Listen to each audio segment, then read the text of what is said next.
చాలా inconsistent and improper. నాకు అనిపిస్తుంది తనకి ఆత్మహత్య కంటేను పాపులారిటీ పెంచుకోవాలని ఉద్దేశం ఉందేమో. తనకు పర్సనల్ ప్రాబ్లమ్స్ అన్ని హైలైట్ చేయాలనే ఉద్దేశమే ఎక్కువగా కనిపిస్తుంది.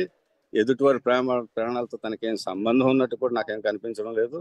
తన లోకమే తనది.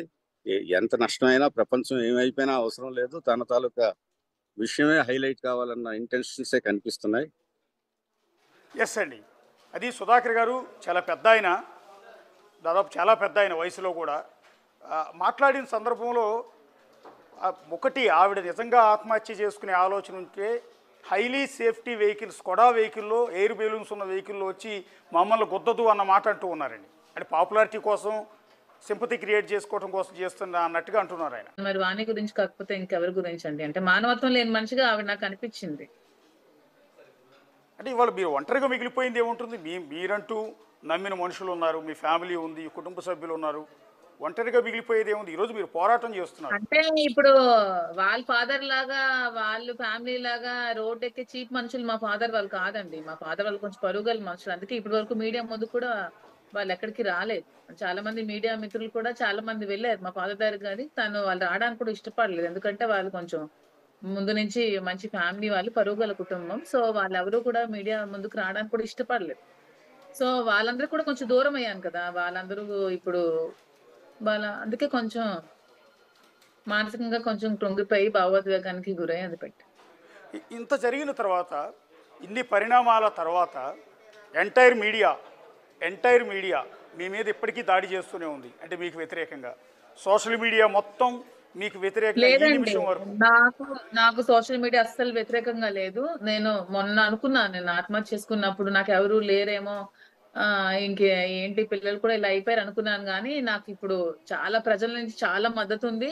నాకు చాలా మంది ఫోన్ చేస్తున్నారు, మేడం మీరు అసలు అలా కృంగిపోకండి, మీ ధైర్యంగా ఉండండి, వి సపోర్ట్ మాధురి మ్యామ్ అని కొన్ని లక్షల మంది నాకు మెసేజెస్ చేశారు, ఇన్స్టాలో డిఎంస్ చేశారు, ఫేస్బుక్ లో పెట్టారు. డైరెక్ట్ గా మేము కావాలంటే మీ దగ్గరికి వస్తాం, మేము కలుస్తాం, మీకు సపోర్ట్ చేస్తామని చెప్తున్నారు. లీగల్ గా కూడా చాలా మంది లాయర్స్ నాకు కాల్ చేశారు, మేము సపోర్ట్ చేస్తాం, మీకు కృంగిపోవద్దు, మీ పక్క న్యాయం ఉంది, మీరు చేస్తున్న పోరాటంలో న్యాయం ఉందని నాకు చాలా సపోర్ట్ చేశారండి. నాకు సపోర్ట్ లేదని నేను మొన్నటి వరకు అనుకున్నాను నాకు సపోర్ట్ లేదేమో అని. కానీ వాళ్ళు కూడా they came to know the truth. వాళ్ళు కూడా తెలుసుకున్నారు, అందరు సమాజం కూడా ఈవిడ ఇంటెన్షన్ ఏంటి, ఈవిడ ఎందుకు ఇలా చేసిందని వాళ్ళు కూడా తెలుసుకున్నారు. కాబట్టి ఇప్పుడు వాళ్ళు కూడా అందరు నాకు సపోర్ట్ చేస్తున్నారండి. ఎవరెవరైతే సపోర్ట్ చేస్తున్నారో వాళ్ళందరికీ నేను చాలా థ్యాంక్స్ కూడా చెప్తున్నాను. ఓకే అండి, వెల్, అది చాలా మంచిదే.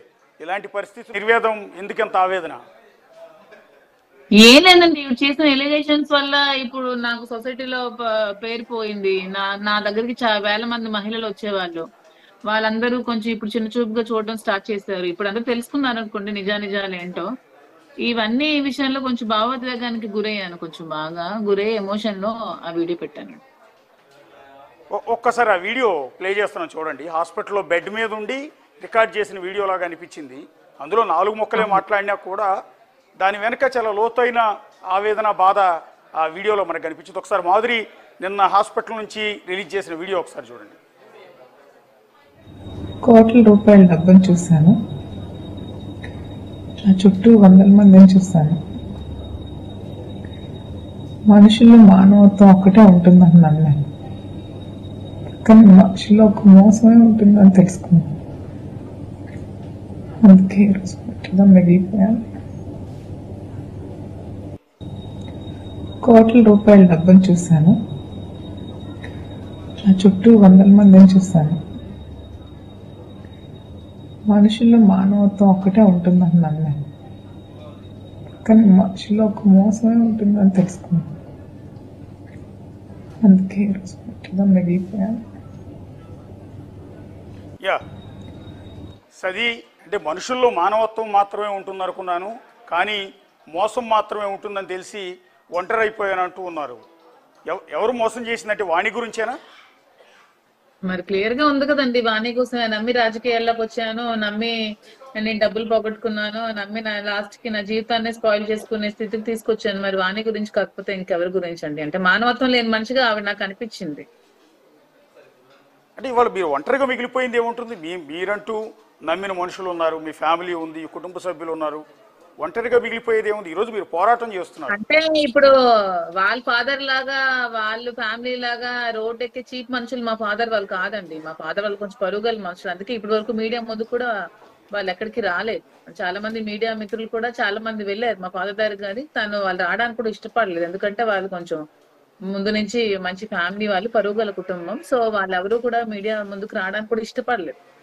సో వాళ్ళందరూ కూడా కొంచెం దూరం అయ్యాను కదా. వాళ్ళందరూ ఇప్పుడు అందుకే కొంచెం మానసికంగా కొంచెం కృంగిపోయి భావోద్వేగానికి గురై అది పెట్టి.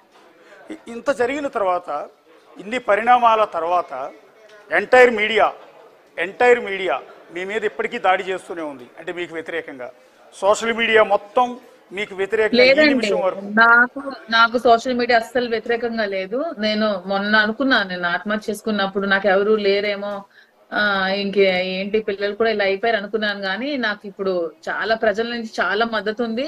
నాకు చాలా మంది ఫోన్ చేస్తున్నారు, మేడం మీరు అసలు అలా కృంగిపోకండి, మీ ధైర్యంగా ఉండండి, వి సపోర్ట్ మాధురి మ్యామ్ అని కొన్ని లక్షల మంది నాకు మెసేజెస్ చేశారు, ఇన్స్టాలో డిఎంస్ చేశారు, ఫేస్బుక్ లో పెట్టారు. డైరెక్ట్ గా మేము కావాలంటే మీ దగ్గరికి వస్తాం, మేము కలుస్తాం, మీకు సపోర్ట్ చేస్తామని చెప్తున్నారు. లీగల్ గా కూడా చాలా మంది లాయర్స్ నాకు కాల్ చేశారు, మేము సపోర్ట్ చేస్తాం, మీకు కృంగిపోవద్దు, మీ పక్క న్యాయం ఉంది, మీరు చేస్తున్న పోరాటంలో న్యాయం ఉందని నాకు చాలా సపోర్ట్ చేశారండి. నాకు సపోర్ట్ లేదని నేను మొన్నటి వరకు అనుకున్నాను నాకు సపోర్ట్ లేదేమో అని. కానీ వాళ్ళు కూడా they came to know the truth. వాళ్ళు కూడా తెలుసుకున్నారు, అందరు సమాజం కూడా ఈవిడ ఇంటెన్షన్ ఏంటి, ఈవిడ ఎందుకు ఇలా చేసిందని వాళ్ళు కూడా తెలుసుకున్నారు. కాబట్టి ఇప్పుడు వాళ్ళు కూడా అందరు నాకు సపోర్ట్ చేస్తున్నారండి. ఎవరెవరైతే సపోర్ట్ చేస్తున్నారో వాళ్ళందరికీ నేను చాలా థ్యాంక్స్ కూడా చెప్తున్నాను. ఓకే అండి, వెల్ అది చాలా మంచిదే. ఇలాంటి పరిస్థితుల్లో మీకంటూ అండగా కొంతమంది వచ్చారు అంటే ఖచ్చితంగా దాన్ని ఆహ్వానించదగ్గ అంశం. చాలా ఈవెన్ హాస్పిటల్ కూడా నాకు ఎవరో తెలియదండి, చాలా మంది వచ్చారు, నాకు చూడడానికి వచ్చారు, నాకు సపోర్ట్ చేస్తానని చెప్పారు. అసలు నేను చాలా హ్యాపీగా ఫీల్ అయ్యాను దీనికోసం, ఈ పరిణామాలకి నేను చాలా హ్యాపీగా ఫీల్ అయ్యాను. అరే ఇంతమంది ఉన్నారు నా కోసం అని ఫస్ట్ టైం. ఈ ఎంటైర్ కాంట్రవర్సీలో నెగిటివిటీ మొత్తం పక్కన పెడితే, మొత్తం వ్యవహారంలో ఇవాళ రెండు తెలుగు రాష్ట్రాల్లో దివ్యల మాధురి అంటే ఒక పాపులర్ పర్సన్ అయిపోయారు. ఒక పొలిటికల్ లీడర్లకు కూడా అంత క్రేజ్ లేదు, సినిమా హీరోయిన్లకు కూడా అంత క్రేజ్ లేదు. అంటే నేను అన్నది నెగిటివిటీ బాధ అంతా పక్కన పెడితే, పాపులారిటీ విషయంలో కావచ్చు, చర్చనీయాంశంలో కావచ్చు, వాళ్ళు దివ్యల మాధురి అంటే తెలియని వాళ్ళు లేరు ప్రపంచవ్యాప్తంగా ఉన్న తెలుగు వాళ్ళకు కూడా. ఎలా చూస్తారు దాన్ని? నేను అలా నేను పాపులారిటీ అవన్నీ నేనేం ఫీల్ అవ్వట్లేదు. నాకు వచ్చిన ఎలిగేషన్స్ మీద నేను చాలా బాధపడ్డాను. ఈవెన్ సూసైడ్ కూడా చేసుకుందాం అనుకున్నాను. అంటే నేను ఫేస్ చేయగలను నా మీద ఎలిగేషన్స్ కి, కానీ నా పిల్లల మీద వచ్చిన ఎలిగేషన్స్ కి నేను చాలా ఫీల్ అయ్యానండి. ఆ మిస్టేక్ తో చేద్దాం అనుకున్నాను. కానీ నిజంగా అసలు నాకు ఎంత సంతోషంగా ఉందంటే, అంటే ఈవిడ చేసింది కూడా నా మీద ఎంత నెగిటివ్ గా తీసుకురావాలనుకుందో నాకు అంతే పాజిటివ్ రెస్పాన్స్ వచ్చిందో నాకు అనిపిస్తుంది. ఎవరో ట్రోల్ చేసి టీడీపీ వాళ్ళు ఎవరో చేయాలి తప్పితే జనాలు అయితే చాలా